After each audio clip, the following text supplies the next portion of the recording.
Hello, and welcome to the Confidence in God podcast. I am your host, Julie McGhghy, and our goal today is to help you walk with confidence in God. In today's episode, I'm going to discuss some of my favorite people from the Bible, and I am confident that when I identify them, most people won't immediately recall who they are. So often people ask us, who are our favorite characters? There are so many. Certainly there's David, who God called from being a shepherd to being a king, all the while being a man after God's own heart, even though he committed some very egregious sins when he committed adultery with Bathsheba and then arranged for the murder of her husband to cover it up. And of course we can't forget Joseph.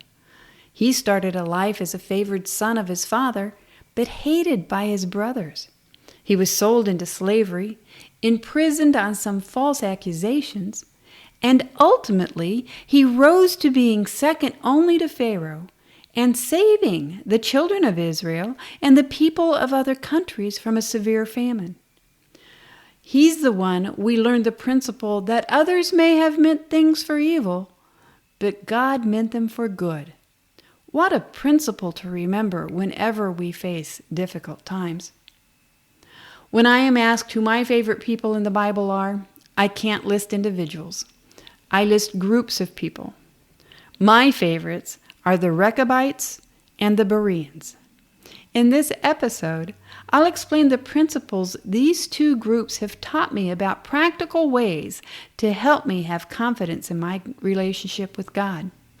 But first, I want to invite you to check out a resource titled 5 Steps to Experience More Confidence in God. You can have instant access to it by going to confidenceingod.com/resources. In this resource, you'll learn from the Apostle Paul how we can live a life that is dead to sin. I'll drop the link to the resource in the show notes for your convenience. Many years ago, my husband and I accompanied our sons and their families to a pond to do some fishing. The 3 grandkids we had with us were the ages of 4, 6, and 8. Both of our sons instructed their kids to be careful around the water. But one of them went one step further. Throughout the afternoon, his daughter wore a life jacket.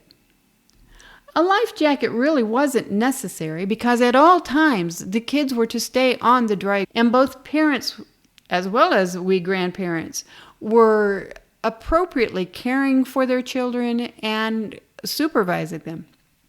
However, this one son wanted to ensure that if some unexpected thing happened and his daughter found herself in the water, she would be safe. There may be times in our lives when God protects us by asking us to go beyond the actual words of Scripture.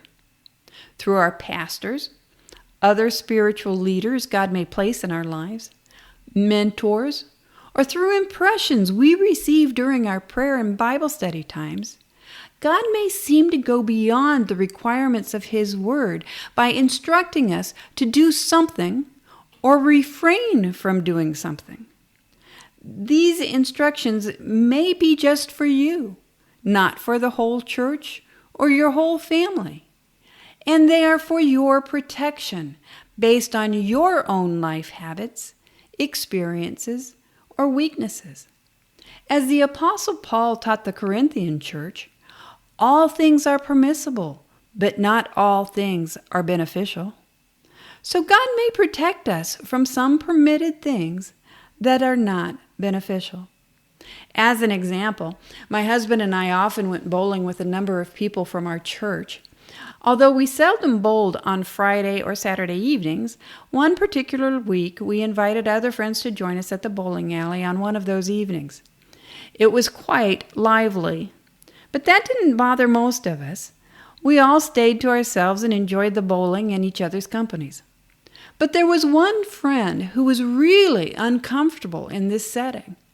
Though she was not rude, and she tried to enjoy the evening as much as possible with us, the setting unnerved her because it brought back memories of a life she had left behind years previously.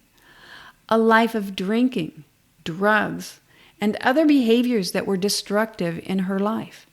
For her, to ensure she continued walking faithfully with her Lord, she felt God guiding her to avoid atmospheres that resembled her prior life. So although there was nothing in the Bible that tells us we cannot bowl or we cannot frequent bowling alleys, God drew a line to protect her. He guided her to go beyond the black or red letters of Scripture and refrain from something that was permissible, but not beneficial for her.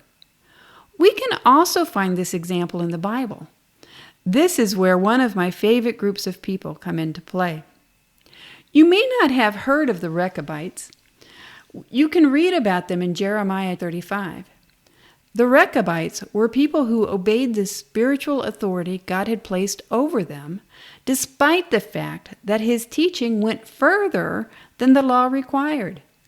In the Old Testament, only the priests and the Nazarites were required to refrain from drinking wine, and the priests were forbidden to drink wine or strong drink only when they went into the tabernacle to minister before the Lord.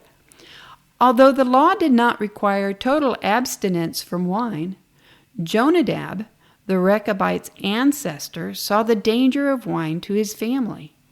Therefore, to ensure they lived for the Lord, he was stricter than the law and taught total abstinence.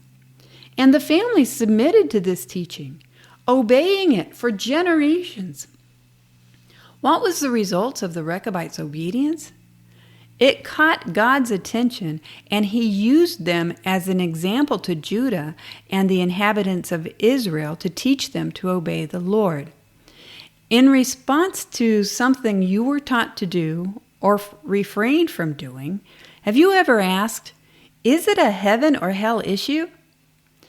That question indicates you are striving to maintain your relationship, or possibly even to merit it, by doing the minimum required. Instead, we need to do whatever will help us grow in our relationship with God. Jesus taught his disciples to be a light to the world. We are his disciples if we follow him. As a light to the world, we are to be examples, just as the Rechabites were. And like the Rechabites, God may ask us to go beyond the black and white requirements of Scripture. If your pastor, another spiritual leader or mentor, has taught more conservatively than you believe Scripture requires, it is important to follow those teachings and not chalk them up to being unnecessary to make it to heaven. And if God has impressed upon you during your prayer time and Bible study that you need to go beyond the requirements of Scripture, follow that impression. He is either protecting you from something or setting you up to be an example to the world. But wait, there's more. According to Jeremiah chapter 35, verses 18 through 29, because the Rechabites obeyed the commandment of their father Jonadab, which was more restrictive than the law required, the Rechabites would always have men who would follow the Lord forever. Did you catch that? Submission to our godly authorities, even when they apply biblical principles in a way that seems to go beyond the actual requirements of Scripture, places us and our families in a place of promise and confidence that God will keep us and our families before him forever.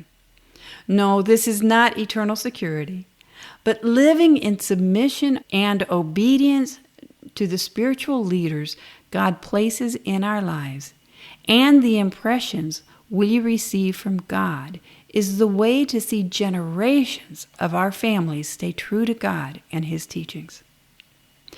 I mentioned the Bereans as also being some of my favorites from Scripture.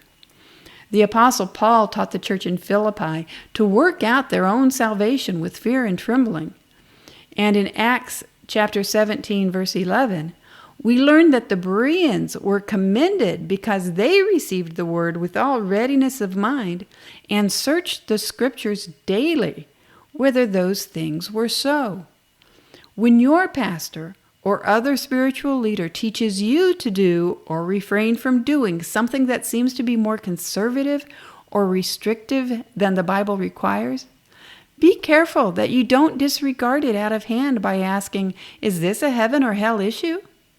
Instead, with reverence for God and the leaders He gives you, go to the Scriptures to confirm the principles being taught. Be a light and an example in the world. What does any of this have to do with wearing a life jacket on dry ground? We can maintain a relationship with God by following the clear teachings of the Bible. That is similar to my sons instructing their children to be careful around the water. But we can have more confidence in the protection of God and walk more closely with Him when we submit to and obey when He impresses on us, or our pastors and spiritual leaders teach us, to go beyond the strict requirements of Scripture. That is like our son protecting his daughter by requiring her to wear a life jacket, even though she would be standing on the shore. We can have confidence in God when we seek to walk closely with Him, wearing whatever life jacket He offers for protection, instead of merely striving to do the minimum required to make it to heaven. Wow, that was a lot in a short period of time. Let me summarize this really quickly. God provides us clear instruction in His Word about how to live a life that glorifies Him and shines His light in this world that needs Him so badly. But sometimes God draws individuals to go beyond the specific guidance of the Word and do things that are not required for everyone, or refrain from doing some things that are permitted for other people. And He does it to protect each of us individually based on our own life habits, experiences, or weaknesses. He guides us so we may be a light in this dark world and that we may enjoy our relationship with Him.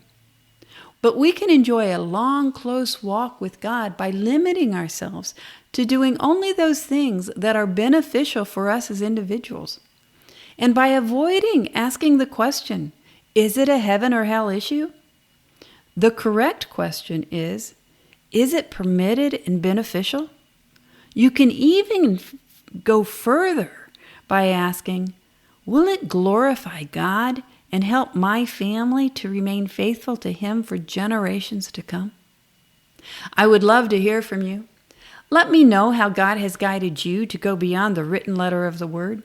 Share with me an example how God has built your confidence in Him by leading you away from things that might be permissible for other people, but are not beneficial to you.